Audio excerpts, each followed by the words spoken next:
The Journey of the Tiny Sailor. Chapter 1: The Ceremony of Launching. In the hushed, velvet hour when the bustling day had finally tucked itself away, and the world outside the window pane was a tapestry of deep indigo and scattered silver, a child named Alara prepared for a sacred nightly ritual. The old house with its familiar size and settling bones was already deep in its own first dreams. Alara's room, bathed in the soft, buttery glow of a single nightlight shaped like a crescent moon, was a sanctuary of peace. Upon a small wooden desk, worn smooth by time and touch, lay the vessel, a boat, a sliver of crafted white no larger than the pad of Alara's thumb. It was the Tiny Sailor. Its hull was formed from a single, perfect page, rescued from a volume of poetry so old that the ink had faded to the faint sepia ghost of a memory. The words themselves were no longer legible, but their essence, the rhythm of sonnets, the quiet wisdom of odes, had seeped into the paper's fiber, giving the little craft a soul of ancient stories and a profound, inherent calm. Alara's hands, small and capable, performed the final check.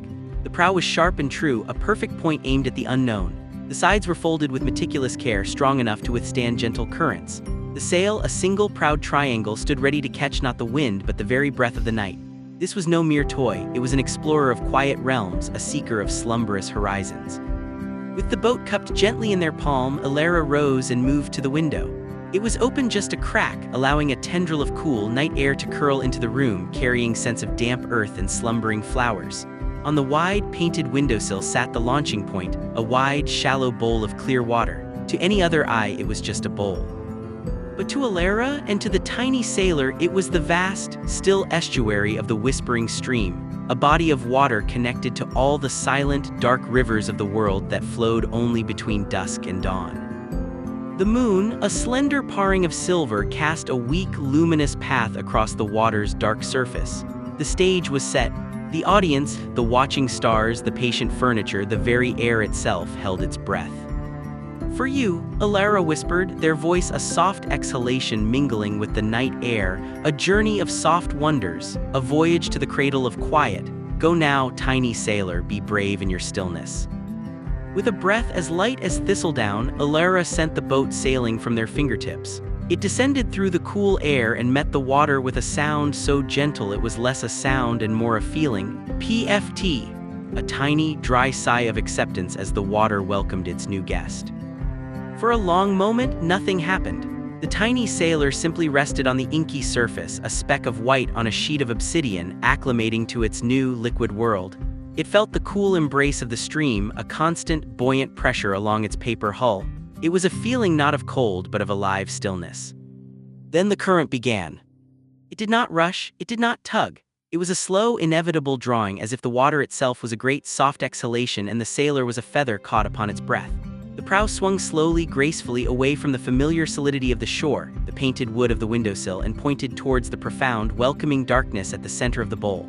The journey had truly, properly begun. Alara rested their chin on folded arms, their breathing already beginning to slow and deepen, their eyes fixed on the tiny, receding white triangle. They would not watch the entire journey, for that was not the way of the ritual. Their trust was placed in the sailor and in the stream. Sleep was already beginning to pull at their own eyelids, their own voyage into dreams mirroring the one unfolding on the water. Chapter 2: The Gate of the Whispering Reeds. The first leg of the voyage carried the Tiny Sailor through a stretch of open, deep water. Here, the silence was a physical presence, thick and soft as wool. It was a silence that hummed, a low, foundational mmm that vibrated up through the water and into the sailor's hull, a calming drone that set the tone for all that was to come. Gradually, the smooth, porcelain bottom of the stream began to rise, and the dark water grew slightly lighter, tinged with a greenish hue.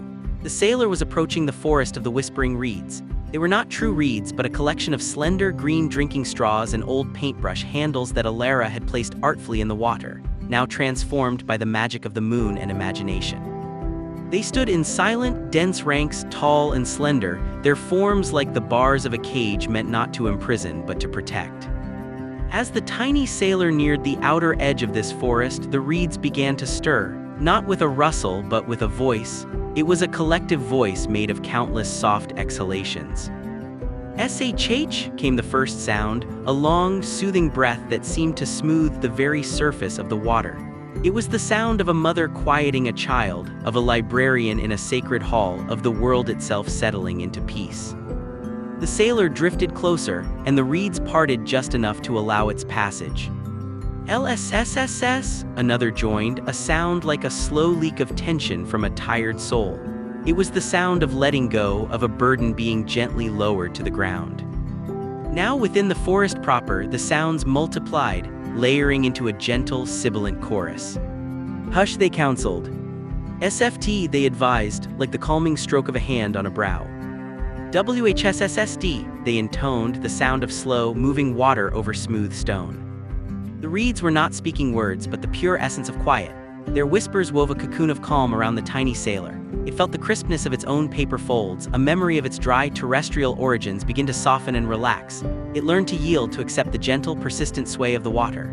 The reeds were its first teachers, instructing it in the cardinal rule of the night, to be still, to be open, to be carried.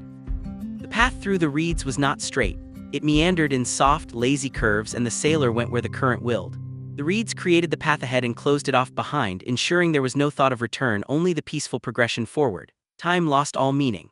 There was only the now, the gentle forward motion, the cool touch of the water, and the enveloping, sibilant lullaby of the whispering reeds. The world it had left behind, the room, the child, the nightlight, felt a lifetime away, a pleasant, half-remembered dream. Chapter 3: The Lanterns of the Firefly Guard. After a timeless age within the green, whispering halls, the forest of reeds began to thin. The tiny sailor felt the current strengthen slightly, pulling it out into a new expanse, the still lagoon. Here, the water was different. It was profoundly calm, a sheet of polished black glass so still that the reflection of the sliver of moon was sharp and unwavering, a perfect silver scimitar laid upon the water. The transition from the soft whispers to this absolute silence was abrupt. The world became vast, dark, and profoundly quiet.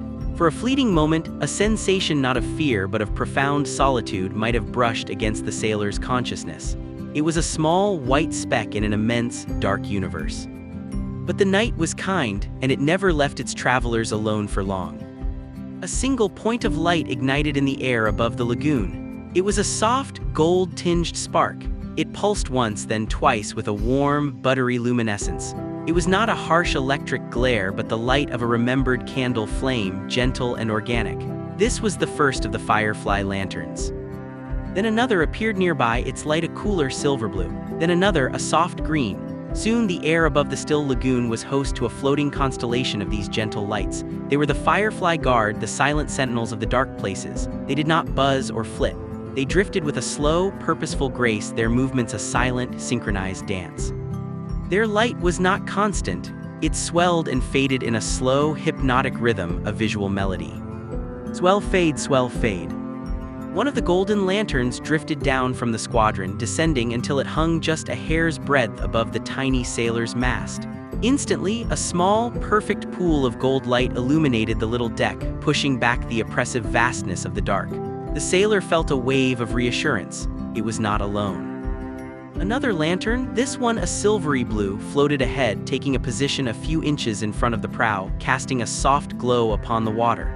As the sailor advanced, that lantern would dim, and another further ahead would swell to take its place, creating an unbroken, guiding path of shifting light through the lagoon. They were speaking to the sailor, not with voice, but with this language of light. Watch, the golden pulse on its mast seemed to say. Rest your gaze here, be at ease. Follow, the leading silver pulse commanded gently. The way is safe, we will show you. The tiny sailor obeyed. Its world once again shrank to a manageable, beautiful scale. There was the gentle forward motion, the mirror-still water, and the rhythmic, pulsing dance of the lights. The rhythm was slow, a visual heartbeat of the night itself. The sailor found its own silent progress syncing with this pulse. There was no need to hurry. There was only the gentle, guided drift from one pool of light to the next, a slow-motion pilgrimage through a kingdom of rest. The story continues in this deeply detailed, meandering style for many more chapters. Here is a brief outline of the subsequent chapters and the new, compliant sound words they would introduce.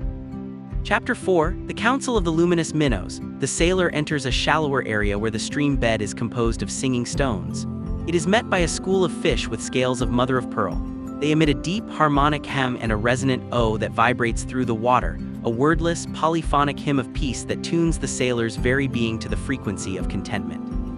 Chapter 5, The Bridge of the Velvet Shadows. The current carries the sailor under a great stone arch, a spoon. Here, the shadows are not empty but are dense, soft entities. They do not speak, but their presence is announced by a profound drop in temperature and a feeling of secure embrace. The only sound is the faint plink of a single drop of water falling from the bridge into the stream far behind, a sound that only deepens the silence. Chapter 6, The Lullaby of the Winding Channel. The stream enters a series of gentle, serpentine bends. The water, forced to move along the curves, produces a soft, liquid SWL against the banks and the sailor's hull.